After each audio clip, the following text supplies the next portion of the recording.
une fois que Marie-Madeleine a été, euh, on va dire, l'apôtre des apôtres, qu'est-ce qui s'est passé?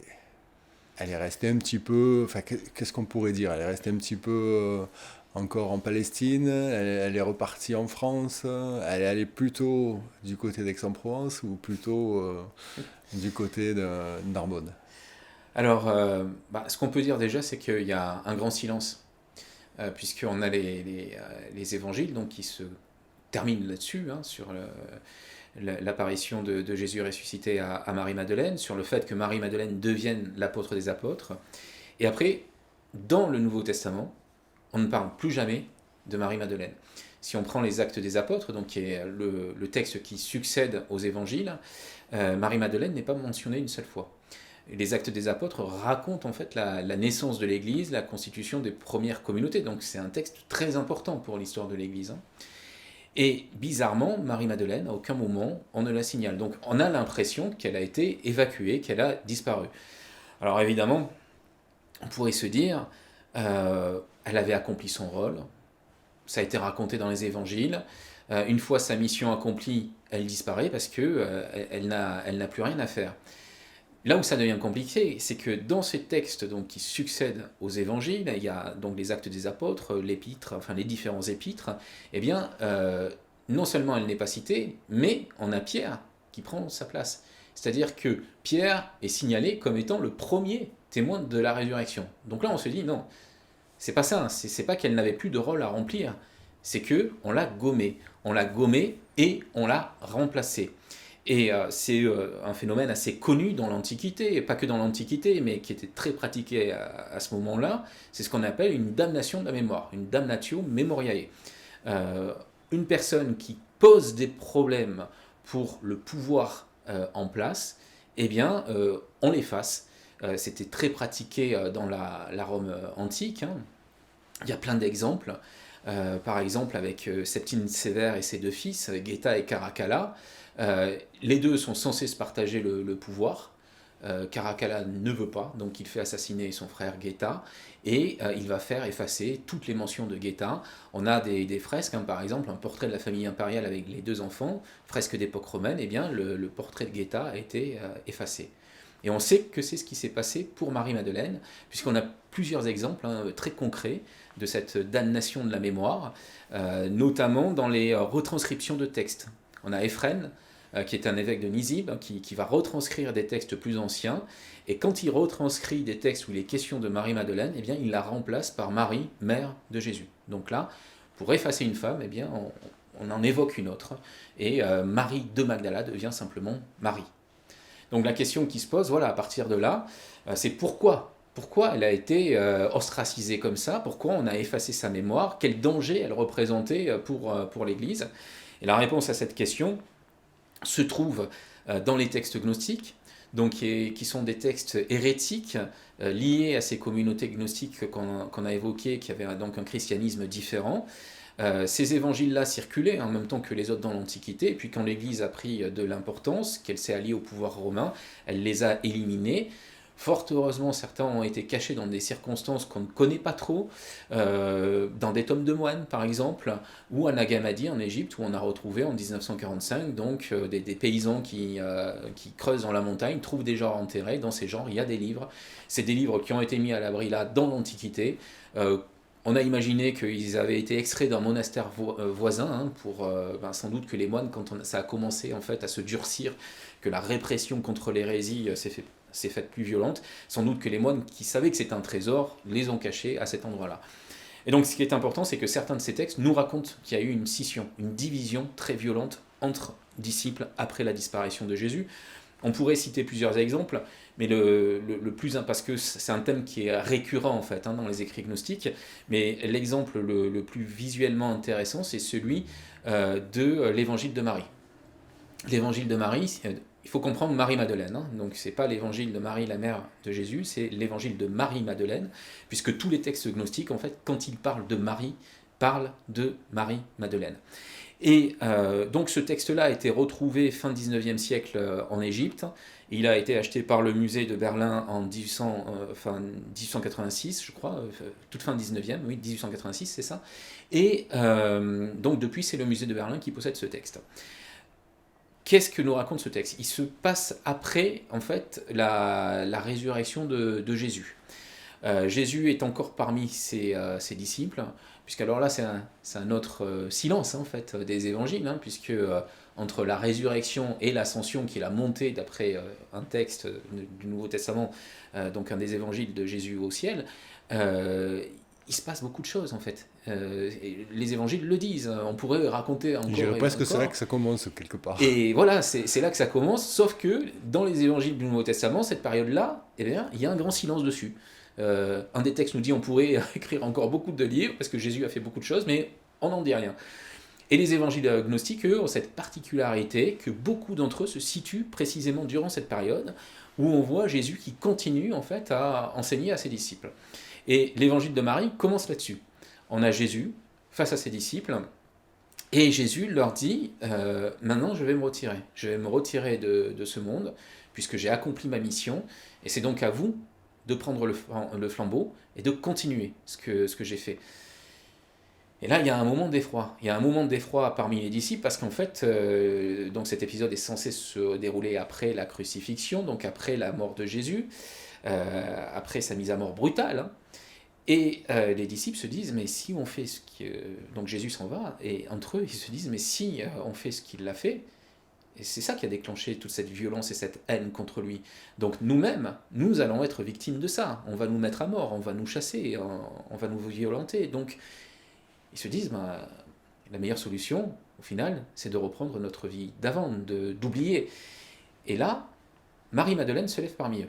Donc ça, c'est une constante dans tous les textes gnostiques, c'est vraiment l'incarnation du courage. C'est la femme qui reste debout, qui va pas céder à la peur, et elle commence à leur parler, et il y a quelque chose qui se passe en eux. Mais c'est pas encore suffisant, parce que ils sentent qu'elle a une force que eux ne possèdent pas. Donc Pierre, à ce moment-là, lui dit... nous savons que Jésus t'a aimé plus que les autres, nous savons qu'il t'a donné des enseignements, qu'il t'a dit des paroles que nous ne connaissons pas parce qu'il ne les a dites qu'à toi. Enseigne-nous ces paroles-là et nous pourrons agir comme toi. Nous aussi, nous pourrons continuer la mission qu'il nous a donnée. Et donc à ce moment-là, Marie délivre un enseignement. Alors, on ne va pas rentrer dans les détails, c'est un enseignement dans l'évangile de Marie qui ne nous intéresse pas dans le cadre de cette question-là, et puis qui est très complexe, très mythologique. Vraiment, à ce point complexe, on ne peut pas arriver à le synthétiser. C'est l'enseignement secret, en fait. Voilà, c'est un enseignement secret qui est quand même de nature assez mythologique et qui, quand on n'a pas le vocabulaire gnostique, est assez hermétique. Voilà. Très hermétique. Voilà, c'est très ésotérique, et ça l'est d'autant plus que ce texte-là est fragmentaire, donc il manque des pages, donc on n'a pas l'intégralité. Ça le rend encore plus compliqué, ouais. Voilà, c'est ça. Mais toi, tu en retires quoi? Moi, j'en retire surtout en fait l'évangile de Marie. Comme je disais tout à l'heure, il y a des textes comme l'évangile de Philippe qui sont très clairs, limpides, intéressants, accessibles. L'évangile de Marie, pour moi, il est intéressant, surtout d'un point de vue historique, parce qu'il nous raconte la division entre chrétiens après la disparition de Jésus. Et c'est ça qui m'a intéressé dans ce texte, vraiment, et je pense que c'est ce qui est le plus important dans cet écrit-là. Après, c'est difficile d'arriver à comprendre ce qu'ont pu être ces enseignements secrets qu'elle aurait reçus de la part de Jésus, et uniquement elle, quoi. Alors, on peut, c'est-à-dire qu'il y a des études gnostiques, mais c'est une mythologie foisonnante qui parle finalement assez peu peut-être aussi aux hommes de notre temps. Je pense ça, il faut le mettre en balance. Aussi, quand on s'intéresse à ces questions, est-ce que ça nous parle ou est-ce que ça ne nous parle pas, on est là dans un discours qui, pour nous, a quand même une allure de discours mythologique. En tout cas, sur cet aspect-là. Sachant que c'est présenté par ce texte comme les enseignements secrets qu'elle a reçus, mais moi je reste persuadé qu'il y a un autre texte, un autre évangile de Marie-Madeleine qui est beaucoup plus clair mais qui n'a jamais été retrouvé. Et donc de l'évangile de Marie tel qu'on le connaît, j'ai surtout retenu le contexte historique et son dénouement le fait, donc, une fois que Marie-Madeleine a délivré cet enseignement secret à l'ensemble des disciples, eh bien, il y a une réaction très violente, notamment de la part de Pierre, mais pas que de Pierre, hein, il y a d'autres disciples masculins qui réagissent très violemment, qui disent, mais elle est folle. Pierre dit, je ne reconnais pas du tout dans ce qu'elle vient de dire l'enseignement du maître. Donc, il y a une contestation. Il y a une contestation, et c'est une contestation qui est violente, virulente. Et en opposition à cette contestation, eh bien, il y a d'autres disciples qui prennent la défense de Marie-Madeleine, en disant non, il l'a aimée plus que nous, donc écoutons-la et suivons-la. Et on a donc la division très nette entre deux groupes, un qui va se fédérer autour de Pierre, qui conteste Marie-Madeleine, et l'autre qui se fédère autour de Marie-Madeleine. Donc le devenir, pour en revenir à la question de Marie-Madeleine, d'après ces textes gnostiques-là, eh bien, c'est clairement qu'elle a continué à enseigner ce que Jésus lui avait donné.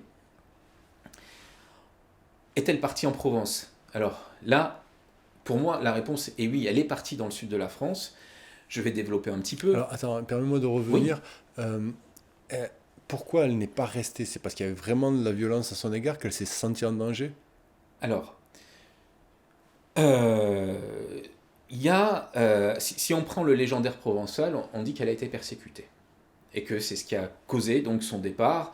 On dit même, dans les versions plus récentes de la légende, hein, puisque ce n'est pas forcément le cas dans les textes les plus anciens, on dit qu'elle a été jetée dans un bateau sans vol ni rame, qui aurait été guidé miraculeusement par les anges jusque sur les côtes provençales. Mais elle n'était pas seule dans ce bateau. Elle n'est pas seule, parce que, d'après le légendaire provençal, ce sont tous les chrétiens, en fait, qui auraient été persécutés à Jérusalem. Si on cherche des sources historiques à ça... Permets-moi de préciser, les chrétiens plutôt hellénistes que ceux qui étaient dans la branche hébraïque. Alors justement, j'allais y venir, parce que le légendaire provençal ne fait pas le distinguo. Pour le légendaire provençal, ce sont les chrétiens qui ont été persécutés et qui ont été chassés de Jérusalem. Maintenant, voilà, si on en vient aux sources historiques, on a un texte qui est dans le Nouveau Testament. Ce sont donc les actes des apôtres. Et dans les actes des apôtres, eh bien, on a un épisode qui est raconté et qui eh bien, jette un éclairage historique là-dessus. Après le départ de Jésus, on nous dit qu'il y a deux communautés chrétiennes à Jérusalem, les hellénistes et les hébreux. Il n'y a aucune explication sur l'origine de ces deux termes, mais on peut en conclure que certains de ces chrétiens, les hébreux en l'occurrence, sont de tradition judaïque et s'inscrivent dans une continuité du judaïsme, donc un certain traditionnalisme. Et de l'autre côté, il y a les hellénistes. Pourquoi on les appelle comme ça? Là, c'est là que l'histoire est intéressante. On sait qu'à l'époque de Jésus, il y a encore, donc en Judée, des groupes de juifs dits hellénisés. C'est-à-dire, on ne va pas rentrer dans le détail de l'histoire, mais en gros, il y a eu des occupations hellénistiques en Judée avant Jésus, et certains juifs se sont ralliés à l'hellénisme et ont développé une culture hellénistique. Ils lisaient le grec. À l'époque de Jésus, c'est resté. C'est-à-dire qu'il y a encore des juifs, et notamment dans les classes sociales assez élevées, qui ont ce lien avec le monde hellénistique, et c'est très certainement le cas de Marie-Madeleine, parce qu'on a plusieurs indices à ce sujet-là. On a l'indice de ses origines, par exemple, Marie de Magdala. En fait, Marie de Magdala, la ville de Magdala a été identifiée à une ville que les Grecs appellent Tariké, et cette ville de Tariké, on a fait des fouilles archéologiques donc au XXe siècle, et par rapport aux vestiges qu'on a retrouvés, par rapport à l'organisation de la ville, on voit qu'elle est plus païenne en fait que juive dans son organisation, donc elle est très marquée à la fois par la romanité et par l'hellénisme. Marie-Madeleine, on a d'autres indices dans les évangiles qui laissent penser que c'est une juive de culture hellénistique, et ça explique la différence avec les autres disciples traditionnalistes. C'est notamment l'épisode de la meilleure part. L'épisode de la meilleure part, donc, on va rappeler le contexte. Jésus est accueilli par Marthe et Marie, donc Marie-Madeleine, chez elle, et Marthe s'affaire à préparer le repas, et l'évangile nous dit que Marie-Madeleine est assise aux pieds de Jésus et l'écoute parler.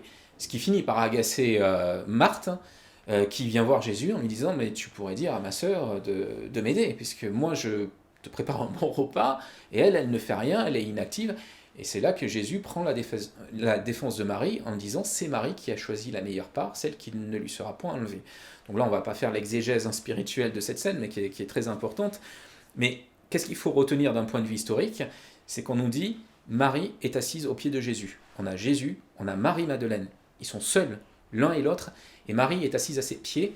Et dans le langage du temps, être assis au pied d'eux, ça a un sens très particulier, ça veut dire être le disciple d'eux. On retrouve ça dans les actes, hein, j'étais assis au pied de Gamaliel, donc j'ai été le disciple de Gamaliel. Enfin voilà, c'est une expression qui aujourd'hui a perdu son sens, mais qui à l'époque ne fait aucune ambiguïté. Donc dans ce texte-là, ça veut dire que Marie-Madeleine est la disciple de Jésus. Et qu'est-ce qu'on a qui est décrit? Eh bien, un enseignement particulier.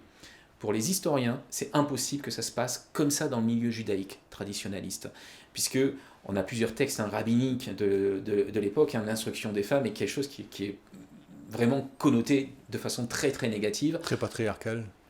Voilà, c'est ça, la femme n'a pas droit à l'instruction, c'est quelque chose qui relève du péché en fait.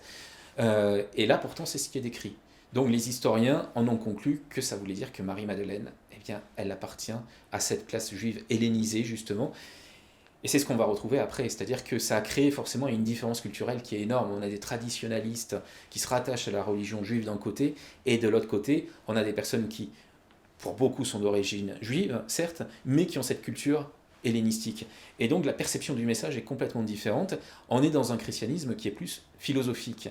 Et on peut imaginer que la différence est énorme, puisque les actes mêmes, qui sont un texte reconnu par l'Église, là on n'est pas dans un écrit apocryphe, on est dans un texte reconnu par l'Église, nous dit qu'il y a deux communautés chrétiennes, entre guillemets, puisque bon, c'est un peu tôt pour parler de christianisme, mais des chrétiens hébreux et des chrétiens hellénistiques. Et c'est les hellénistiques qui vont être persécutés. C'est-à-dire que Étienne, qui est le... Et quand je dis persécuté, voilà, c'est vraiment persécuté, c'est pas juste des altercations verbales. Étienne, qui est le leader de cette communauté, ou en tout cas un des leaders, qui est présenté comme le leader dans les Actes des Apôtres, va être lapidé sur les ordres du pouvoir judaïque. Donc là, l'histoire se répète.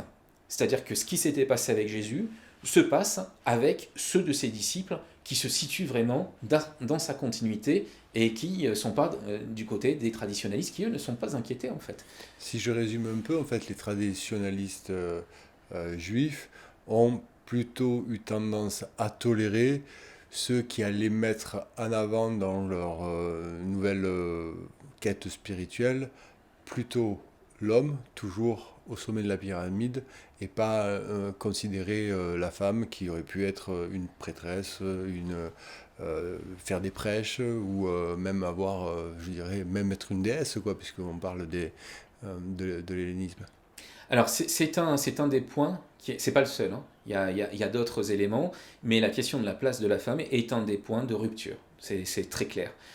Quand on prend les textes gnostiques, comme l'évangile de Marie et puis les autres, ce qui est reproché aux disciples de Jésus qui contestent l'autorité de Marie-Madeleine, c'est de haïr la femme comme leurs ennemis, Donc ça veut dire comme la plupart des autres, c'est ceux qui ne se sont pas reconnus dans Jésus et qui, de façon traditionnelle, ostracisent la femme. Donc voilà, c'est pas le seul point, mais c'est un des points de rupture.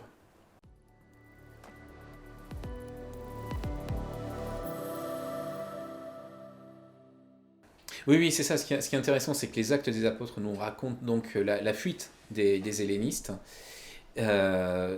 Donc, ces hellénistes fuient les violences. Parmi eux, il y a Marie-Madeleine. Et après, alors, on a le légendaire provençal. Voilà, le légendaire provençal. Le légendaire provençal qui nous raconte que Marie-Madeleine est arrivée sur les côtes provençales. Est-ce qu'elle serait arrivée au Sainte-Marie de la Mer? Alors, il y a plusieurs versions, c'est la ça. Vierge Noire, ça serait elle? Non, au Sainte-Marie de la Mer, donc il y a une tradition avec Marie Salomé, Marie Jacobée et Sarah, qui est la Vierge Noire des Saintes Maries. Il y a d'autres récits qui nous parlent d'une arrivée à Marseille. J'allais dire, on ne sait plus trop en fait, parce que si on va du côté de Montpellier par exemple, on a aussi des traditions qui nous parlent de l'arrivée de Marie-Madeleine à Montpellier. Ou à Narbonne, non? Alors après Narbonne... Après, il y a Narbonne. Après, il y a Narbonne, on va y revenir, mais dans les traditions religieuses qui ont été conservées, voilà, il y a des traditions très vivaces en Provence, il y a des traditions moins vivaces, si on remonte... Plus on va vers l'ouest. Vers l'ouest, voilà, ça s'efface, quoi. Donc, on a l'impression qu'on a ravivé quelque chose, qu'on a entretenu quelque chose en Provence, mais que cette histoire n'était pas le propre de la Provence à la base, puisque, bon, si je reprends le cas de Montpellier, l'île de Maguelone, c'est l'île de Magdeleine, et il y a une grotte où elle est censée s'être réfugiée, mais qui est complètement méconnue aujourd'hui. Il n'y a aucun culte chrétien autour de cette grotte. Mais le premier évêque de Montpellier, d'après les traditions locales, aurait été un compagnon de Marie-Madeleine. Et puis quand on remonte encore plus vers l'ouest, donc du Côte-aux-Doigt, là il n'y a plus rien. Il n'y a absolument plus rien, il n'y a plus de tradition religieuse vivace. Mais ce qui est intéressant, c'est que d'un point de vue historique, par contre, c'est le point d'arrivée le plus probable. Alors pourquoi je dis ça? Parce que ce légendaire, il a été pris à la lettre pendant des siècles. Et c'était une histoire merveilleuse. Donc les saints sont jetés dans cette embarcation, elle traverse la Méditerranée de façon miraculeuse, et elle vient s'échouer en Provence. Alors évidemment, dans une hagiographie chrétienne merveilleuse, ça fonctionne comme histoire. Mais si on est dans une démarche historique, c'est plus compliqué. Pourquoi d'ailleurs Marie-Madeleine serait venue en Provence? C'est la première question qu'on va se poser. Dans le légendaire provençal, c'est un petit peu la providence divine. Mais dans une enquête historique, ça doit nous interroger. Et là, on se rend compte qu'en fait, si on étudie la figure de Marie-Madeleine à travers l'ensemble du bassin méditerranéen et qu'on sort juste du cadre provençal, on a comme ça le souvenir de son passage dans d'autres lieux qui ne sont pas du tout incorporés dans le légendaire provençal. L'île de Zante en Grèce, par exemple, qui est une toute petite île grecque, eh bien, conserve des traditions relatives au passage de Marie-Madeleine. Il y a une ville dans cette île qui s'appelle Marie, en souvenir de Marie-Madeleine. On montre, toujours selon la légende dorée du christianisme, une forme creuse dans une roche qui est présentée comme l'empreinte du pied de Marie-Madeleine quand elle a débarqué sur cette île. Et les traditions locales racontent qu'en fait Marie-Madeleine a fait escale sur cette île avant de se rendre à Rome, qui était sa destination finale. Et à Rome, on a effectivement des traditions autour du passage de Marie-Madeleine qui serait venue rencontrer l'empereur Tibère pour lui demander réparation de la mort de Jésus, en fait, et du procès injuste validé par Pilate. Alors là, ça pose question. Comment cette femme a pu se rendre à Rome, rencontrer l'empereur Tibère? Et là, il y a d'autres moyens de répondre à ces questions, en fait. Quand on regarde les évangiles, donc, et le fameux procès de Jésus, donc, qui est validé par Ponce Pilate ne veut pas condamner Jésus. Clairement pas. Il est obligé de le condamner, en gros, pour pas déclencher une guerre civile. Donc, c'est le choix, c'est soit sacrifier un homme, soit créer une situation socialement complètement instable qui va lui échapper. Donc, il fait ce choix pragmatique, en fait, de sacrifier l'homme, de sacrifier Jésus. Mais les évangiles sont très clairs à ce sujet, et notamment ils racontent une histoire, c'est que la femme de Ponce Pilate elle-même est venue prendre la défense de Jésus en lui disant qu'elle a fait un rêve et qu'il ne faut pas que Pilate se salisse les mains du sang de ce juste. Dans les évangiles, c'est un épisode merveilleux, donc un rêve, une espèce de rêve divinatoire, de mise en garde surnaturelle. Mais les historiens aujourd'hui, à partir de cet épisode, il conclut que la femme de Ponce Pilate est certainement une chrétienne convertie en secret et que c'est à ce titre-là qu'elle prend la défense de Jésus. Et ça correspond à la sociologie des disciples de Jésus parce que, évidemment, on a l'image des pauvres qui viennent voir Jésus, mais quand on regarde la sociologie de sa garde rapprochée, il y a aussi des gens très puissants et très riches. Marie-Madeleine, dans les évangiles, elle assiste Jésus de ses biens. Donc c'est pas une pauvresse, c'est une femme qui a les moyens. Il y a la femme de l'intendant d'Hérode qui est parmi cette suite-là aussi. Et donc, que la femme de Ponce Pilate fasse partie des disciples de Jésus, des disciples femmes de Jésus, c'est tout à fait possible. Et là, ça crée un autre scénario. Et ça crée un scénario qui explique tout. Cette femme n'est pas nommée dans les évangiles canoniques, mais dans les textes apocryphes, son nom est mentionné. Et le nom complet de cette femme, c'est Claudia Procula. Si on l'analyse d'un point de vue historique, ce nom, qu'on le rapproche de l'onomastique romain, c'est-à-dire de la manière dont les Romains se nommaient, ça nous apprend quelque chose de très important sur elle, ça nous apprend qu'elle appartient à la gens Claudie. Donc la gens, en fait, c'est la famille au sens large, la famille qui descend d'un ancêtre commun. Alors, ça peut sembler très lointain l'ancêtre commun, mais cette famille-là est liée par des rites, notamment des rites funéraires ou autres, donc il y a un lien qui est factuel. Et l'empereur Tibère, il est issu de cette gens Claudie. Donc la femme de Ponce Pilate, elle appartient en gros à la même famille que l'empereur Tibère, ce qui peut expliquer que par la suite, eh bien, Marie-Madeleine ait pu se rendre à Rome, puisque la femme de Ponce Pilate n'a pas pu sauver Jésus.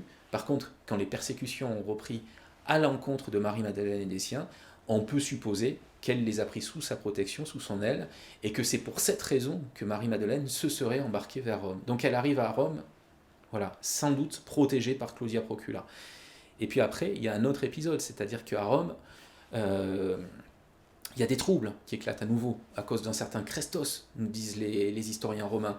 Donc on peut imaginer que dans les communautés judaïques à Rome, eh bien, il y a eu des nouvelles tensions, et il est dit que sous le règne de Claude, Claude a chassé tous les juifs de Rome à cause de ces tensions qui avaient éclaté à cause de ce Chrestos.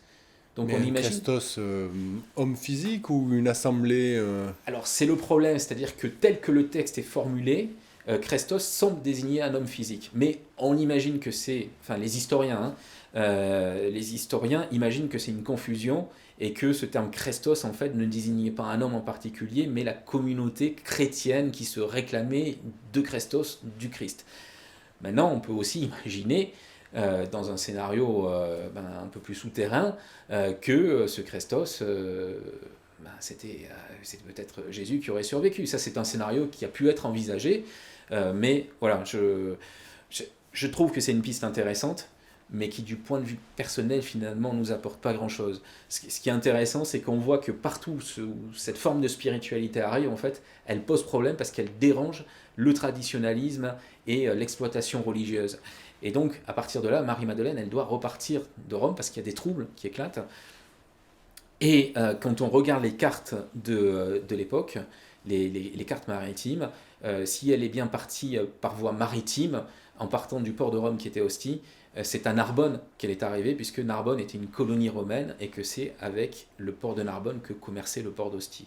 Voilà, donc elle arriverait plutôt sans doute à Narbonne, et sachant que là aussi, on a une autre explication, c'est qu'on a des textes apocryphes nous parlant de Claudia Procula, qui sont des lettres en fait apocryphes écrites par Claudia Procula à une certaine Fulvia Ercilla, et dans ces lettres, Claudia Procula explique qu'elle est originaire de Narbonne, et elle ne parle pas du tout de Marie-Madeleine dans ces lettres-là, mais ces lettres-là se concluent sur le retour de Claudia Procula en Gaule, parce que voilà, Ponce Pilate a eu des problèmes suite à l'affaire Jésus, etc. Donc ils reviennent en Gaule, et une de ces lettres nous dit qu'elle s'est retirée dans un certain pays des Redons, qui est un pays de montagnes rocheuses.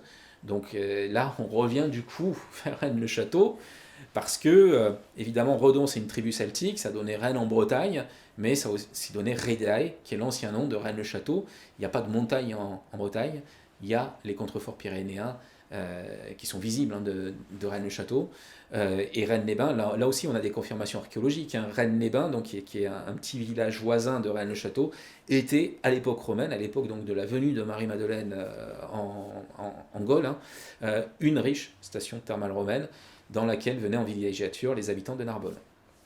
Là aussi, alors, j'insiste là-dessus, on n'a pas de preuves académiques, on n'a pas de preuves historiques, mais on a tout un faisceau de présomptions et qui se regroupent. Voilà. Tout concorde dans le même sens. On pourra dire, mais la femme de Ponce Pilate, originaire de Narbonne, c'est improbable. Mais sauf que si on regarde l'histoire de Narbonne, en fait, c'est une colonie. Donc, c'est une colonie, ça veut dire que ce sont des gens de la botte italique, des Romains d'origine, qui sont venus s'implanter sur le sol gaulois. Et on le sait très bien avec l'étude des pierres funéraires, on en a retrouvé énormément. Donc voilà, que Claudia Procula ait grandi à Narbonne, par rapport à l'histoire de cette ville, eh bien, c'est tout à fait possible. Et on n'est donc pas très loin de Rennes-le-Château. On s'approche. Absolument. On y revient. On y revient. Donc on peut imaginer que la femme de Ponce Pilate soit accompagnée, quand elle retourne à Narbonne, de Marie et Madeleine. Absolument. Absolument. L'idée, c'est ça. C'est que Claudia Procula prend Marie-Madeleine vraiment sous sa protection. Et puis peut-être qu'il y a un lien humain qui s'est créé entre elles. Et donc Marie-Madeleine, à ce moment-là, arrive dans le sud de la France et arrive certainement à Narbonne. Et qu'est-ce qui se passe? Alors c'est là qu'il faut mettre les choses en corrélation avec le légendaire provençal. Si on croit le légendaire provençal, et ça correspond tout à fait, et c'est ça qui est important, à l'image qu'on a de Marie-Madeleine dans les textes gnostiques, quand Marie-Madeleine arrive en Gaule, quel que soit le point d'arrivée, elle enseigne. Tout le légendaire provençal est basé là-dessus. C'est-à-dire qu'elle arrive à Marseille, elle s'adresse aux habitants de Marseille, elle parle aux Marseillais du message qu'elle a reçu, et elle va prédiquer, elle va enseigner. Voilà, on a des tableaux qui la représentent hein, devant le port de Marseille, sur une espèce d'estrade ou au sommet d'escalier. La légende dit précisément qu'elle avait pris abri sous le portique d'un temple païen et que c'est là qu'elle a commencé à parler de la nouvelle religion. Mais là, c'est intéressant parce que, bon, durant des siècles d'histoire chrétienne, l'Église a défendu cette idée, enfin, des siècles d'histoire chrétienne. Ce culte-là, il s'est mis en place progressivement. Hein, il ne date pas des premiers siècles, hein, mais et puis, avec la réforme protestante, ça a été remis en question. Et aujourd'hui, le monde universitaire considère que c'est une légende qui a été fabriquée au Moyen-Âge pour promouvoir le culte des reliques, donc selon un schéma qui est assez connu.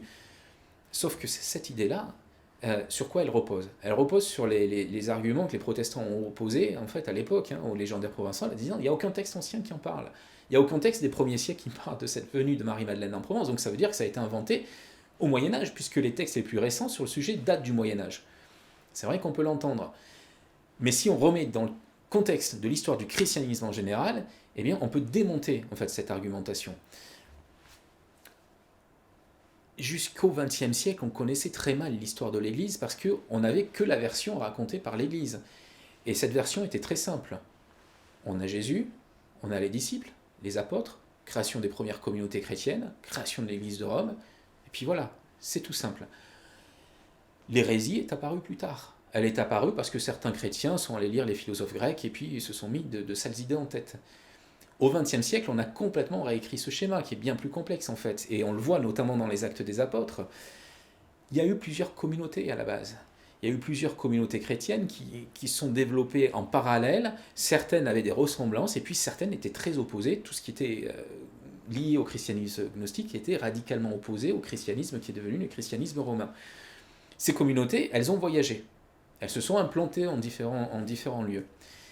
Et il y a des lieux où on n'a aucune trace du premier christianisme, alors qu'on sait par des sources extérieures qu'il était là dès les origines, précisément parce que les premiers à être arrivés sur place, eh bien, ce ne sont pas les chrétiens catholiques romains, mais ces communautés hérétiques. Le cas d'Alexandrie est intéressant à ce sujet. On savait par des sources extérieures que le christianisme était très très tôt arrivé à Alexandrie, sauf que matériellement, on n'avait aucune trace de ce premier christianisme.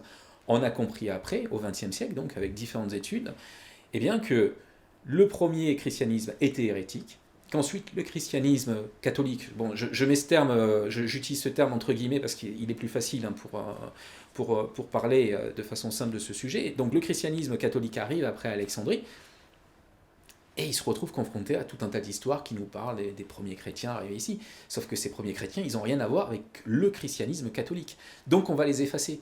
On va détruire les textes, etc. Parce qu'il faut bien comprendre une chose, c'est que nous, on est dans un monde qui est basé sur une logique scientifique. Ce sont les dernières découvertes qui sont les plus importantes et les plus vraies, puisqu'au fur et à mesure qu'on cherche en science, on s'approche de la vérité. Et c'est vrai dans le domaine de la technologie aussi. Plus on avance dans le temps, plus on progresse, on a des technologies efficaces et performantes. Mais à l'époque, on raisonne complètement différemment. Ce qui est important, ce sont les racines. Et donc, ce qui est vrai, c'est ce qui est le plus ancien. Donc si le christianisme catholique arrive sur un lieu où il y a un christianisme plus ancien, dans l'esprit des gens de l'époque, c'est ce christianisme plus ancien qui est légitime. Donc il faut l'effacer, et c'est ce qui a été fait en différents lieux comme Alexandrie. Et ce que je suppose moi, c'est que c'est ce qui a été fait aussi sur le sol gaulois, c'est-à-dire que toute trace de ce premier christianisme amené par Marie-Madeleine a été effacée par le christianisme catholique quand il est arrivé. Et on a des traces de ça, c'est-à-dire que par exemple Irénée de Lyon, qui est évêque de Lyon, donc par la suite va critiquer les gnostiques qui sont dans la vallée du Rhône. Donc on sait qu'il y a eu des gnostiques sur le sol gaulois, enfin c'est établi, on est au IIe siècle, il y a des communautés qui condamnent, et il les combat, il écrit contre la gnose au non-monteur. Donc il y a ce christianisme-là, puis on l'efface, et quelques siècles plus tard, eh bien, on va réveiller l'image de Marie-Madeleine, le souvenir de la venue de Marie-Madeleine, mais on va en faire tout autre chose. Parce qu'à ce moment-là, c'est à partir du 8e siècle que l'Église va commencer à ressusciter Marie-Madeleine, mais évidemment, on a oublié qui elle était. Pour quelle raison on veut faire ça à ce moment-là? Il y a une raison derrière? Alors, il y a toujours des raisons. C'est-à-dire que Marie-Madeleine, à partir du moment où l'Église la ressuscite, va devenir la prostituée qui s'est repentie. Donc ça va être une image majeure dans le catholicisme parce que c'est l'image du pécheur Elle Voilà, l'utilise voilà, c'est utilisé. pour presque renforcer encore une certaine une certaine manipulation du rôle de la femme, et d'essayer de la rendre, de la convertir à un rôle chrétien plus ancré.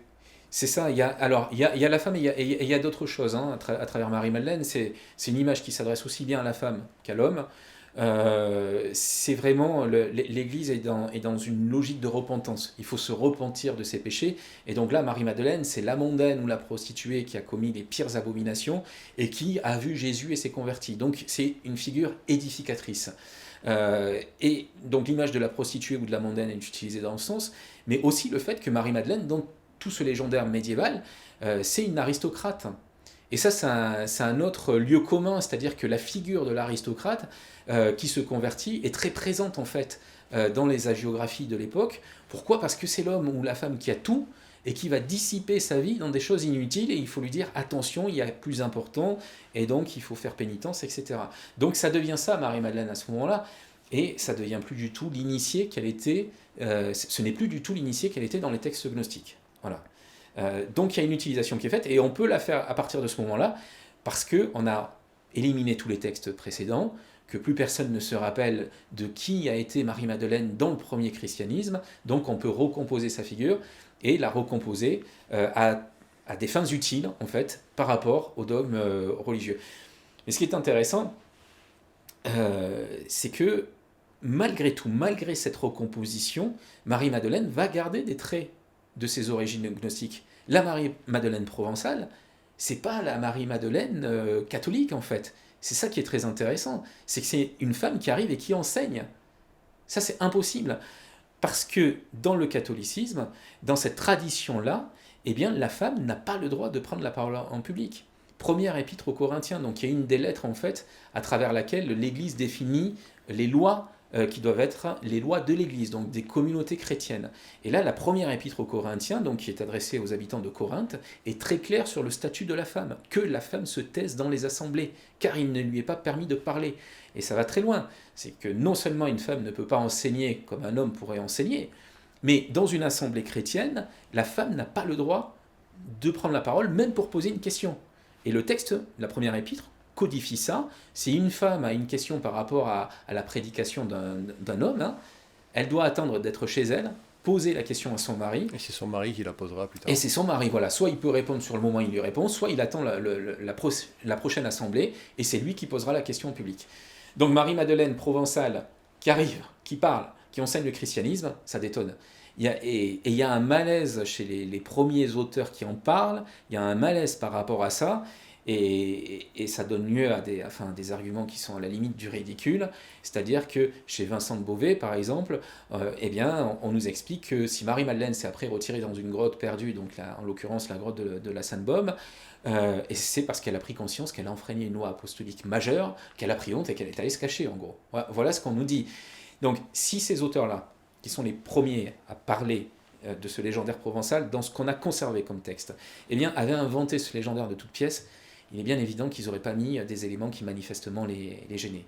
Donc ils ont conservé ce rôle actif de Marie-Madeleine parce que c'était difficile sinon de raconter sa venue en Provence, ça faisait partie des éléments qu'on ne pouvait pas éliminer, mais ça les gênait fortement. Et ça, on a pu le comprendre là encore qu'après la découverte des textes gnostiques, parce qu'on se rend compte que la source de ce légendaire, elle ne correspond pas du tout au catholicisme, mais que par contre, elle correspond bien à l'image que l'on a de Marie-Madeleine dans les communautés gnostiques. C'est une femme courageuse, donc je l'ai déjà dit, qui enseigne. Et puis, j'insiste là-dessus, dans les communautés gnostiques, les femmes ne sont pas mises à l'écart. Ça, c'est un élément... Presque même le contraire. Alors, voilà, il y a un juste équilibre, c'est-à-dire que la mythologie gnostique est vraiment basée sur la notion d'équilibre entre le masculin et le féminin. On a des couples divins dans le plérum, hein, qui est le royaume du ciel, hein, pour reprendre un imaginaire chrétien, mais c'est le monde de la plénitude en fait. C'est le monde divin, et donc tout fonctionne, y compris pour Dieu qui a sa pensée, donc qui est son équivalent féminin. Et c'est vrai que dans les sectes gnostiques, alors j'emploie le terme secte, hein, dans le sens originel du terme, hein, de groupe religieux, il n'y a rien de négatif là-dedans, dans les sectes gnostiques, eh bien, on a souvent un homme et une femme à la tête des communautés, ce qui a sans doute d'ailleurs été peut-être le Chose cas. qui est très rare avec... dans la plupart des religions, Oui, mais même dans le bouddhisme. oui, oui, absolument, oui. Ah oui, non mais ça c'est un élément sur lequel il faut insister. C'est vrai que je m'en suis rendu compte aussi après en travaillant sur d'autres sujets comme la sorcière par exemple. C'est vrai qu'on a souvent cette image alors qui est héritée d'une certaine forme On a diabolisé la d'anticléricalisme. femme quelque part. Où, Ouais. oui, voilà, où on dit que la femme est diabolisée par l'Église, ce qui a été vrai hein, pendant des siècles. Mais on avait ça dans le monde païen aussi. Et on a ça dans d'autres cultures. C'est-à-dire si, pour revenir au temps de Jésus, on regarde du côté du monde romain, mais on a des textes d'une misogynie mais absolue, où on a, mais aussi bien du côté d'ailleurs romain que grec, des auteurs classiques qui nous disent que s'il n'y avait pas les femmes sur Terre, mais les hommes vivraient dans un paradis extraordinaire.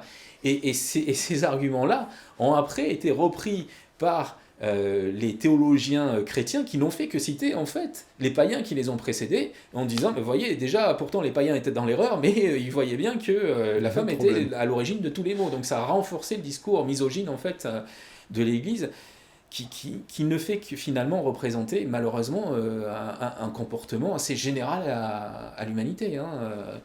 Et autour de Jésus en fait et dans quelques communautés effectivement il y a eu ce moment où eh bien, cette diabolisation de la femme n'a pas existé. C'est-à-dire que Jésus, on le voit, hein, il se comporte avec les femmes comme il se comporte avec les hommes, il ne fait pas de distinguo, ce qui choque certains disciples. Hein. L'épisode de la Samaritaine, par exemple, c'est Jésus qui parle seul à une femme qui était venue chercher de l'eau à un puits.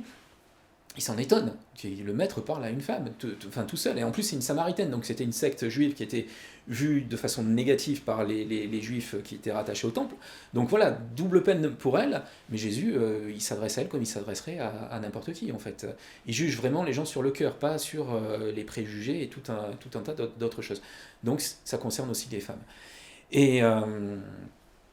Et donc là, c'est intéressant parce que dans les sectes gnostiques, donc après ces petites digressions pour en revenir aux sectes gnostiques, les pères de l'Église, donc qui sont les théologiens fondateurs de l'Église catholique romaine, eh bien, jetaient un regard très négatif sur ces femmes qu'ils traitaient de prostituées, uniquement parce qu'elles pratiquaient des rites ou parce qu'elles enseignaient, et ils trouvaient ça d'une indécence absolue. Et donc pour ça, il est traité de prostituée. Et c'est peut-être aussi pour ça que Marie-Madeleine, à un moment donné, était associée à la prostitution, parce qu'on l'a comparée à ces femmes gnostiques. Et pourquoi on comparait ces femmes à des prostituées ? Eh bien, si on part du côté des Grecs, hein, là aussi, hein, la place de la femme dans la Grèce ancienne, c'est le gynécée, hein, c'est la femme enfermée au foyer. Et les seules femmes qu'on a autour des philosophes, c'est des courtisanes en fait, parce qu'elles ne sont pas sous la tutelle d'un homme qui les enferme chez elles. Donc c'est peut-être aussi pour ça que ces femmes indépendantes, on les a taxées de prostituées, parce qu'au final, dans la Grèce antique, on a plusieurs exemples, les seules femmes qui arrivaient à une instruction un peu libre, d'un point de vue philosophique, c'était des courtisanes. Très bien. On arrive à Rennes-le-Château. On a mis du temps. Il faut y aller là-bas à pied. Hein, je veux dire, ah bah oui, déjà en oui, voiture, c'est pas facile. Comment se fait cette transition et quelle est la relation de cause à effet avec toutes les théories qui sont relatives entre Marie-Madeleine et Rennes-le-Château? Alors toi, ton point de vue par rapport à ça? Alors, c'est On n'est un pas vaste arrivé encore. sujet, ouais, on n'est pas arrivé. Bon, Rennes-le-Château, il faut rappeler quand même peut-être Oui, rapidement ce que nous c'est. on le connaît bien, Ouais. mais vite fait, c'est le curé. Alors tiens d'ailleurs, il commence après, j'ai une question par rapport à ça. C'est ce qu'on appelle le curé au milliard. Il n'y a Ouais. peut-être pas eu des milliards d'ailleurs, mais... Alors, Rennes-le-Château, donc déjà localisé, c'est un petit village dans la haute vallée de l'Aude. On est à peu près 1 heure de route au sud de Carcassonne, dans cette zone qui est très préservée. Hein. Enfin, il n'y a que des petits villages. Ouais, c'est magnifique. Voilà, Hein. c'est une très très belle région. On a en ligne d'horizon la chaîne des Pyrénées. Et donc Rennes-le-Château se situe sur une colline. Hein. C'est un petit village élevé qui a son destin intimement lié en fait à un prêtre, Béranger Saunière. Il est né en 1852 donc à Montazel, qui est un petit village voisin de Rennes-le-Château. Il devient curé. Et donc en 1885, il est nommé à Rennes-le-Château. Et bon, il arrive dans ce village, c'est un petit peu douloureux pour lui, parce que, alors certes, il est sur sa terre natale, hein, Les gamins, ils montaient à Rennes-le-Château, mais c'est un village de paysans qui est très pauvre. Très pauvre, oui. Et l'église, quand il la découvre, elle est à l'état de quasi-ruine. Hmm. La voûte menace de s'effondrer. On a différents rapports tout au long du 19e qui racontent ça. En plus, l'été précédent, il y a une espèce de petite tornade qui s'est abattue sur le village, donc, qui a encore endommagé un peu plus la toiture et puis qui a brisé tous les vitraux de l'édifice. Donc il faut imaginer que c'est une église dans laquelle il pleut, il vente. Enfin, Ouais, voilà, qui va bientôt s'écrouler, quoi. c'est ça, exactement. Donc, pour un jeune curé, il a 33 ans à ce moment-là, c'est quand même difficile de voir ça. Et puis, c'est encore plus difficile parce que le presbytère, il n'est pas en meilleur état. Lui aussi, il demanderait à être complètement restauré. Donc, il va, dans un premier temps, loger chez l'habitant. C'est un homme qui est courageux, lui aussi, c'est un homme debout, Saunière. Viril mais correct. Hein. Et, Un peu de ça. Pardon? Je dis viril mais correct. Et donc, bon, il va être suspendu par le ministère des cultes, puisque c'est avant la séparation des églises et de l'État, parce qu'il a fait un prêche politique un peu trop engagé. Royaliste. Royaliste, voilà. À l'époque, c'est la Troisième République, et donc on est avant 1905, donc les prêtres sont rémunérés par l'État, il n'y a pas eu la séparation entre les églises et l'État, donc il dépend du ministère des cultes, et il a voilà, des obligations légales, notamment la neutralité politique en chair, mais lui, il passe outre, il est dénoncé, il est suspendu de ses fonctions. Il part quelques temps à Narbonne où il est nommé professeur au petit séminaire parce que ça lui assure un salaire. Et puis il revient à Rennes-le-Château et à partir de là, il va se mettre à faire des travaux dans l'église. Il a de l'argent qui est arrivé. Alors on sait aujourd'hui comment. J'ai retrouvé des documents aux archives. On sait que c'est un cercle royaliste justement réactionnaire Qui le soutient. Qui le soutient, donc qui l'aide à restaurer l'église en fait. Mais pourquoi lui et pas un autre? Alors, ce premier geste. Ce premier geste, on va dire que dans l'ode à ces élections, donc ce prêche a eu lieu dans le cadre des élections législatives de 1885 qui se passaient à l'automne. Il y a 4 prêtres qui sont suspendus, donc on peut considérer que c'est 4 martyrs en gros. En tous c'était aidé de la même manière à peu près, non? Non, justement. Non, justement. Alors après, c'est sans doute des connexions personnelles, mais on peut imaginer une histoire mystérieuse derrière. Certains l'ont imaginé, mais si on se base uniquement sur ce qu'on sait de façon certaine, Saunière donc est nommé par son évêque qui a les mêmes sympathies en fait royalistes et catholiques que lui, mais qui peut pas qui peut pas le soutenir parce que tout dépend du ministère des cultes en fait qui est lui républicain. Donc l'évêque le nomme professeur au petit séminaire à Narbonne, ce qui va lui permettre de lui maintenir un salaire. Mais à Narbonne, il y a donc ce cercle catholique de Narbonne qui avait été créé en 1870, qui à la base était un organisme destiné à rétablir la royauté en France. Et qui finalement, les espoirs royalistes étant mais qui n'était pas forcément basé qu'à Narbonne. Non, il y avait des cercles royalistes partout en France, mais voilà, celui-là avait été créé à Narbonne, et donc à la base c'était pour favoriser le retour du comte de Chambord en France. Et le comte de Chambord qui aurait dû être roi de France. Oui, à 2 doigts près, voilà, c'était la couleur du drapeau bleu-blanc-rouge. Voilà, c'est ça. Il ne voulait pas mettre le drapeau tricolore. Lui, il était monarchiste, voilà, et donc il voulait le drapeau blanc. Et c'était la condition que, du coup, les pièces étaient frappées, à son effigie, tout était prêt, mais il est passé à côté de ça et ça a donné à l'histoire de France une direction complètement différente. Donc ces cénacles qui avaient été constitués à l'époque pour favoriser son retour, il faut comprendre qu'à l'époque, il y a vraiment 2 France, deux France qui s'opposent et qui se détestent, on s'espionne les uns les autres, et donc ces cercles sont des cellules souterraines, en fait, à la base, pour favoriser le retour du roi. Voilà, le retour du roi, pour avoir un titre un peu symbolique, et cet espoir se meurt, et puis ces cercles deviennent des cellules d'influence en fait catholiques. On ne va pas rentrer dans les détails, mais en gros, il faut continuer à faire de la propagande de façon plus ou moins souterraine, aussi bien dans le milieu de la culture, à travers l'organisation des collections muséales à Narbonne par exemple, qu'à travers des œuvres de bienfaisance. Et il y a des textes théoriques de l'époque qui sont très clairs là-dessus. En gros, la ville est perdue, puisque la ville est gagnée à la République et au matérialisme. C'est dans les campagnes qu'il faut continuer le combat. Donc ça peut expliquer que ce cercle ait voulu donner de l'argent à l'abbé Saunière, qui est un curé de campagne, qui a un édifice à l'état de ruine et qui a donné de sa personne en fait pour la cause monarchiste et catholique. Donc on le récompense, et on le récompense d'autant plus facilement qu'à la tête du cercle catholique, et ça fait partie des éléments que j'ai pu exhumer aux archives départementales, Il y a eu à plusieurs reprises le propre frère de Béranger Saunière, Alfred Saunière, qui est le frère de l'ombre, donc ça peut aider. Et à travers Alfred, alors c'est assez amusant, hein, c'est un peu l'ironie de l'histoire, Alfred à l'époque c'est l'homme public, c'est lui qui côtoie toutes les grandes familles. Aujourd'hui il est complètement tombé dans la famille. Mais voilà, Saunière. exactement. Et donc c'est par son intermédiaire sans doute que Saunière est coopté. Quand il revient à Rennes-le-Château après cet épisode, il a de l'argent, il peut rénover l'église. Mais quand il rénove l'église, il se passe des choses. Il découvre des choses. Dans son cahier journal, il note notamment découvert d'un tombeau. Il y a des enfants qui se rappellent aussi, des enfants de cœur, qui l'a sollicité pour soulever une dalle. Et quand ils ont soulevé la dalle grâce à des barres de fer, ils ont vu un escalier descendre sous l'église, sauf que Saunière les a renvoyés à ce moment-là. Il leur a dit de revenir plus tard dans l'après-midi pour en goûter. Est-ce qu'il se doutait déjà de quelque chose Pardon ? Il se doutait déjà de quelque chose à ce moment-là, tu crois ? Il semblerait, voilà, c'est là qu'il y a des zones d'ombre, hein, puisqu'il faut bien comprendre que l'affaire de Rennes-le-Château, on raisonne sur peut-être 20% des documents, 80% au moins des documents des archives de Saunière ont disparu aujourd'hui, pour différentes raisons, hein, soit parce qu'ils ont été négligés et donc ils ont disparu avec le temps. On sait aussi que les villageois avaient fait un peu de ménage, notamment dans les années 60, avant la venue d'un évêque, donc ils ont brûlé des tas de vieux papiers qui étaient encore là. Parce qu'ils savaient que leur prêtre sentait un peu le soufre et donc ils avaient peur que l'évêque tombe sur des choses pas claires. Et puis, ça c'était la rumeur villageoise, hein, ça. Et puis il y en a beaucoup qui ont été aussi volés, hein, de façon malhonnête par différents chercheurs. Donc on raisonne sur très peu de documents. Sur ce qui est prouvé, c'est que Saunière a fait des travaux, qu'il a fait des découvertes, que ces découvertes l'ont poussé à faire d'autres recherches autour de l'église, puisqu'on va le voir aussi dans les années 1890 et jusqu'à 1899, fouiller de nuit dans le cimetière avec sa servante, Marie Desnarnaud. Mais dans le même temps, donc, où il fait ses fouilles et ses recherches, il restaure l'église complètement, il aménage un jardin religieux devant l'église, et puis ça aurait pu s'arrêter là. Bon, il fait de la publicité autour de ça, hein. Il y a des processions religieuses, une nouvelle statue de la Vierge, etc., etc. Et puis, à partir de 1900, on change d'échelle.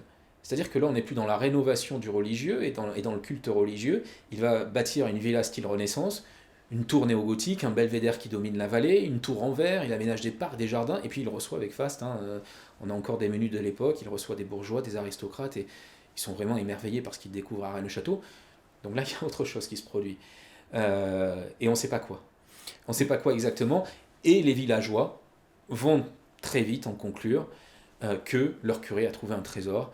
Et c'est là qu'il se rappelle des choses un petit peu trop pendant les travaux. L'ancien carillonneur se rappelle qu'il avait trouvé une fiole dans un vieux balustre, qu'il avait amené cette fiole au curé, qu'il y aurait eu des parchemins à l'intérieur. Donc voilà, il y a une mémoire des villageois qui a gardé le souvenir de quelques découvertes. Et à partir de là, on a expliqué dans le village que Saunière était devenu riche grâce à un trésor qu'il avait trouvé. Alors justement, moi il y a une question dans tout ce que j'ai pu avoir comme information. Que j'ai pas encore résolu, c'est de savoir si toi tu as pu estimer le coût de l'ensemble des travaux et qu'est-ce que ça représenterait aujourd'hui et qu'est-ce que ça représentait à l'époque. Parce que ça n'a pas l'air Alors certes, il a reçu des personnalités, il a fait des travaux, il a fait son jardin, il a fait la tour Magdala, la maison Béthanie, mais c'est pas non plus Versailles. Non, alors, bon, soyons clairs, il y a des estimations qui ont été faites avec des factures, c'est compliqué mais en gros, de donner une équivalence. C'est pas des milliards, c'est sûr. Non, c'est pas des milliards. C'est même pas des millions, c'est peut-être des millions d'euros, mais pas plus, quoi. En gros, ça doit tourner à ça, peut-être. Il faudrait vraiment reprendre les. Parce que c'est des francs or à l'époque, c'est vrai que c'est toujours difficile de convertir entre francs or et puis les francs, puis les euros, et de voir par rapport au niveau du. Ce qui est certain, c'est que je suis d'accord, c'est pas un milliardaire. On atteint, peut-être du million. En fait, c'est contrasté par rapport au lieu. Mais... Il y a deux choses. Il y a le contraste par rapport au lieu. Et ça, on le voit très net dans la première mention de la rumeur en fait, du trésor trouvé. En fait, cette première mention par écrite, c'est en 1936 dans un livre d'un médecin de Carcassonne, Jean Giroux. Donc, l'abbé est mort en 1917. Là, ce livre-là est publié en 1936, donc on voit qu'on est une vingtaine d'années à peine après la mort de l'abbé. Et donc là, on a un médecin de Carcassonne, Jean Giroux, qui écrit un livre itinéraire en terre d'Aude. Alors, c'est un récit de voyage à travers l'Aude, et il raconte qu'il est monté à Rennes-le-Château, et et c'est là qu'on voit l'effet de contraste en fait. Parce qu'il dit c'est un village, mais alors les maisons sont dans un état de délabrement absolu, c'est des pauvres paysans qui vivent là, dans des maisons en pierre. Et il dit, puis soudain quand on arrive au sommet du village, on a une villa flambant neuve, des vérandas, une tour, etc. Et Jean Giroud ajoute, c'est la maison d'un curé qu'il a bâti grâce à un trésor trouvé, disent les paysans. Donc là on voit que 20 ans après la mort de l'abbé Saunière, eh bien dans l'esprit des habitants de Rennes-le-Château, tout ça a été construit grâce à un trésor. Et évidemment, dans une zone qui est très pauvre, ça a marqué. Il y a les constructions. Ça prend de grandes proportions. Voilà, c'est ça.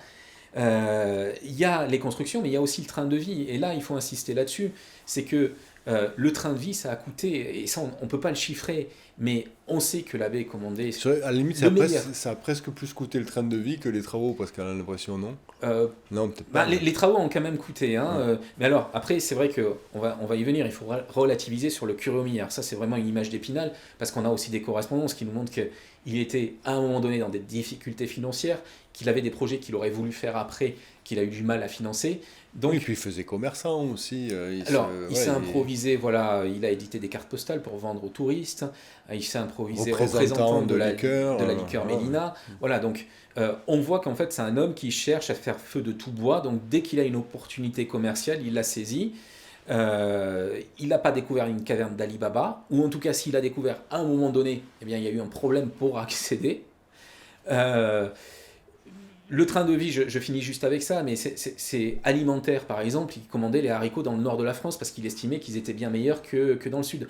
Ce qui a frappé aussi à l'époque, c'est que les robes de Marie, sa servante, et de la sœur de lait de Marie, donc Julie, il les commandait à la Samaritaine à Paris.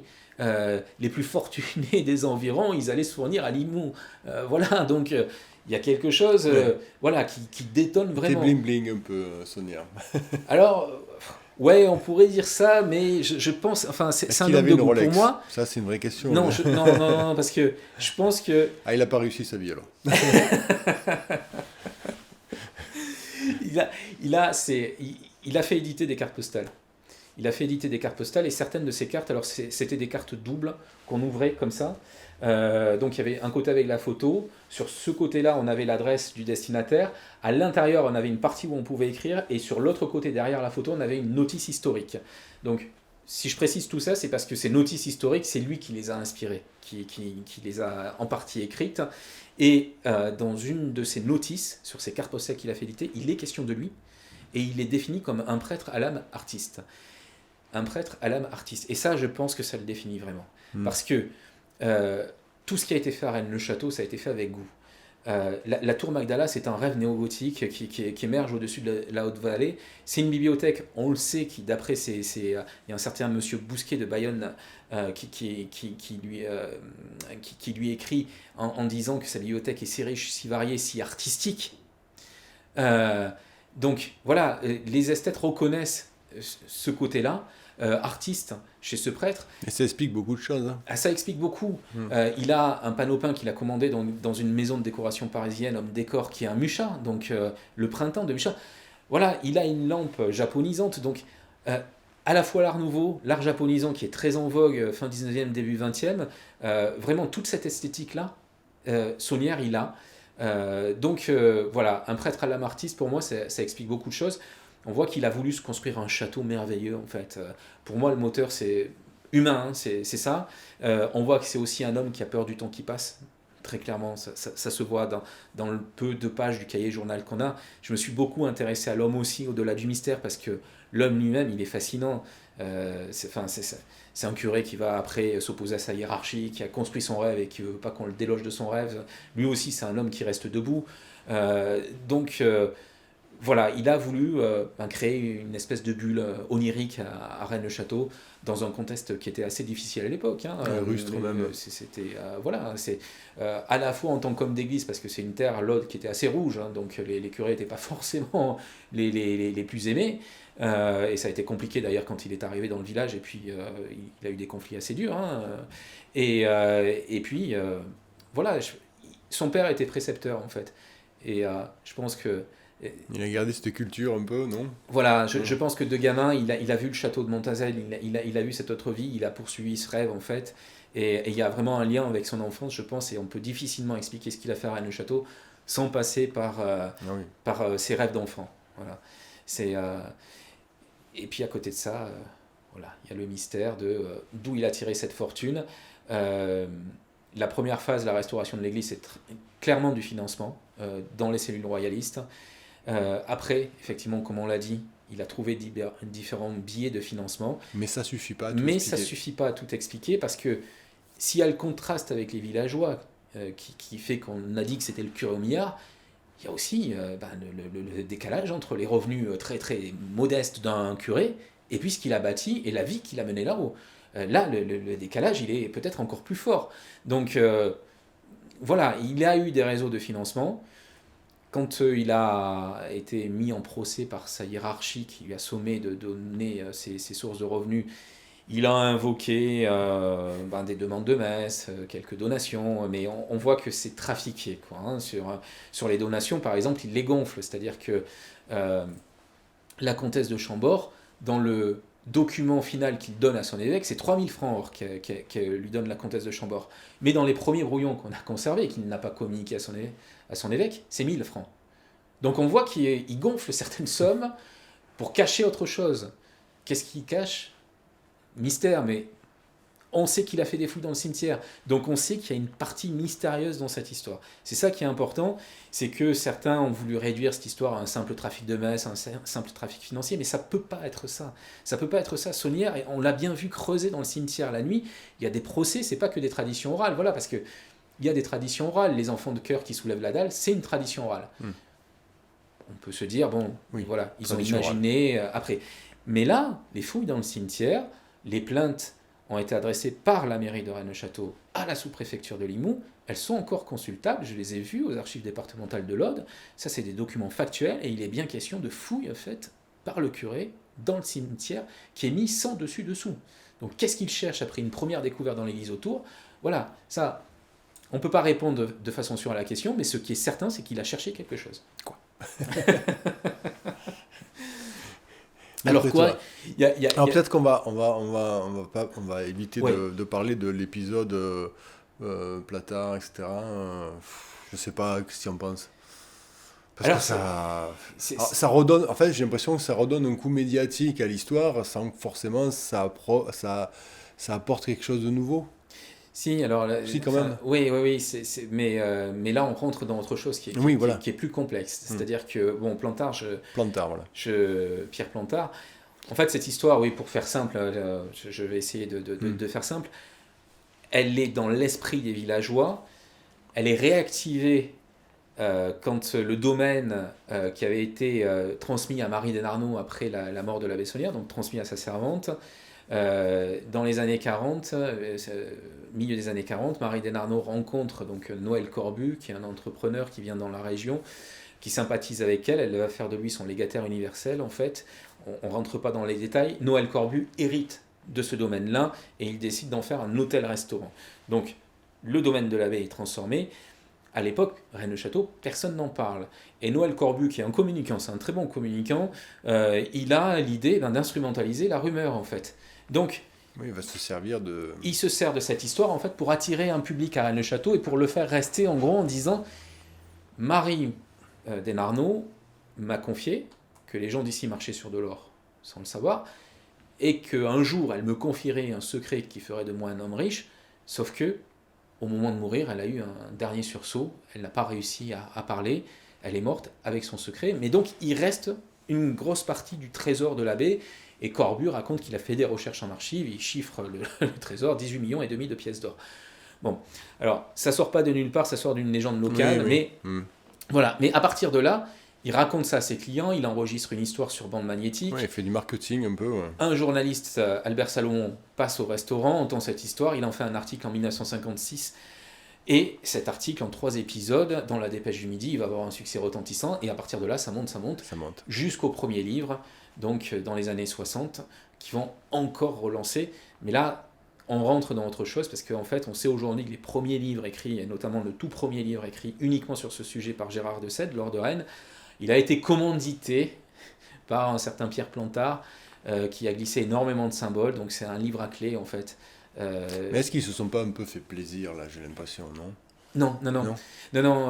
Alors, le problème de ce livre et de ceux qui ont suivi jusqu'à l'énigme sacrée, c'est qu'ils contiennent énormément d'éléments falsifiés. Euh, bon, Mais est-ce que c'est volontaire? oui. Oui, oui, c'est volontaire. C'est pas forcément volontaire de la part des auteurs qui ont été manipulés, Mais de Plantard, mais oui. de Plantard, oui. Alors, ça, c'est un pan de la recherche qui est assez récent dans l'histoire de Rennes-le-Château. Euh, et j'en suis responsable, en fait, puisque Plantard euh, passait pour être alors un escroc, en fait, un mythomane. Hmm. C'est-à-dire que certains auteurs qui l'ont manipulé se sont retournés même contre lui. Et puis les chercheurs qui ont cru ce qui était raconté dans ces livres-là, comme Lord de Rennes, c'est la relation par exemple avec Emma Calvé, tout un tas de choses autour de la Bessonnière qui n'étaient pas racontées avant ou qui étaient moins médiatiques, enfin, le chemin de croix codé, tout ça, tous ces thèmes qui apparaissent à ce moment-là, les parchemins qu'on publie, Le prieuré de Sion. le prieuré de Sion, tout ça, tout ce qui est nouveau en fait, a été amené par Plantard, ça a été pris pour argent comptant, donc ça est devenu une histoire extraordinaire, mais vraiment digne d'un roman. Et puis à un moment donné, ben, les uns et les autres ont commencé à comprendre le truc. Ouais. à comprendre le truc. Et là, ils ont pris Plantard en grille parce que on s'est rendu compte que la plupart des documents étaient des faux et que c'était une fable. Quel intérêt il avait, lui, à faire ça? Voilà, c'est la question. Pour beaucoup, ça a été une fable la fable d'un mythomane, c'est-à-dire de quelqu'un qui voulait se mettre en valeur ou tirer un bénéfice de cette histoire. Ça y ressemble, sauf qu'en fait, c'est un travail qui dure vraiment sur des décennies dont Plantard ne tire au final aucun bénéfice. Alors, quand je dis je suis responsable d'un changement de regard sur Plantard, dans les textes de Plantard, j'ai vu des symboles. Et donc, alors ça va être long, je vais pas tout expliqué peut-être dans le cadre de cet entretien. Il nous reste 9h37 secondes, 34. Mais si on prend le livre de Gérard de Sète, donc qui est le tout premier livre entièrement consacré à l'affaire de Rennes-le-Château, on nous raconte une simple histoire de trésor. Et on rajoute plein d'éléments fictifs dans cette histoire. Mais il y a des clés de lecture. Il y a des clés de lecture qui nous invitent à ne pas prendre ce bouquin au premier degré, mais à le considérer comme un rêve. Et par exemple, on nous dit qu'il y a des noms que dans les rêves, des personnages peuvent incarner des lieux, ou inversement, des lieux peuvent représenter des personnes. Ça, c'est une clé de lecture. Je vais juste donner un exemple. Plantard, à côté des textes comme ça, des livres qui ont été édités par des éditeurs, il a publié des petits fascicules qui ont été déposés à la Bibliothèque nationale de France, et auxquels se réfèrent les auteurs des livres, en gros, pour donner consistance à leurs propos. Ces textes-là étaient considérés comme authentiques à la base, mais on sait aujourd'hui que c'est des faux qui ont été fabriqués par Pierre Plantard. Bien, un de ces textes, par exemple, est signé par une certaine Madeleine Blancassal. Madeleine Blancassal, on peut chercher, elle n'a pas existé. Mais la clé de lecture donnée dans l'Ordre de Rennes, c'est que certains personnages dans un rêve peuvent renvoyer à des lieux. Si on prend Madeleine Blancassal, on sort de Rennes-le-Château, on va à Rennes-les-Bains, il y a une source de la Madeleine. Cette source de la Madeleine se trouve à proximité du point de jonction de deux cours d'eau, la Blanque et la Salse. Donc Madeleine Blancassal, c'est en fait, selon cette clé onirique, c'est une personne fictive qui renvoie à un lieu. Et on se rend compte que tout ce livre, en fait, sous couvert de parler de Rennes-le-Château de la Bessonnière, il nous renvoie constamment à un autre mystère voisin, celui de Rennes-les-Bains. Mais est-ce qu'on arrive à chaque fois qu'une personne renvoie sur un lieu ou qu'un lieu renvoie sur une personne, est-ce qu'on arrive à remettre ça en phase pour avoir une idée de ce que ça peut être? On comprend que sous couvert de parler d'un trésor matériel, en fait, il est question d'un secret... D'un secret plutôt que d'un trésor. Voilà, exactement. Et si on va jusqu'au bout, en fait, Plantard fait énormément de références à l'Atlantide et à la tradition primordiale. Donc le cœur du mystère, en fait, de Rennes-le-Château, mais qui est peut-être pas le mystère physique de Rennes-le-Château, mais de la région qui l'entoure, en fait, c'est la tradition primordiale et c'est l'Atlantide. D'après le mythe symbolique qu'a construit Plantard. Alors je décortique tout ça dans mon livre Le Secret dévoilé. Vraiment, c'est du factuel, c'est pas de la surinterprétation. C'est-à-dire que Plantard a glissé énormément de symboles qu'il a notamment emprunté à Paul Lecourt et au groupe Atlantis. Quand on a ces clés symboliques-là, on comprend complètement différemment ce qu'il a fait à Rennes-le-Château. Rennes-le-Château, tel que raconté par Pierre Plantard à travers les auteurs qu'il a manipulés, c'est un peu un tableau stéréoscopique de Dali. Tableau stéréoscopique de Dali. Dali arrive, par une technique qui m'impressionne vraiment, à superposer deux images. l'une sur l'autre dans un même cadre. Et suivant comment on regarde ce tableau, on voit une image ou on voit l'autre. C'est le cas avec l'image disparaît, par exemple, où quand on regarde le tableau, au premier regard, on voit un visage masculin avec un bouc, une moustache, un nez assez proéminent. Et puis si on change la façon de regarder le tableau, on voit une femme en train de lire une lettre. Et on peut imaginer que les deux sont liés, que la femme lit une lettre envoyée par cet homme, et que donc c'est la femme et la pensée de cet homme qui sont représentés. Mais Plantard a fait exactement pareil. C'est-à-dire qu'il nous a raconté une histoire de trésor, mais derrière, il a mis d'autres images qui nous renvoient à quelque chose qui n'a rien à voir avec un dépôt trésoraire.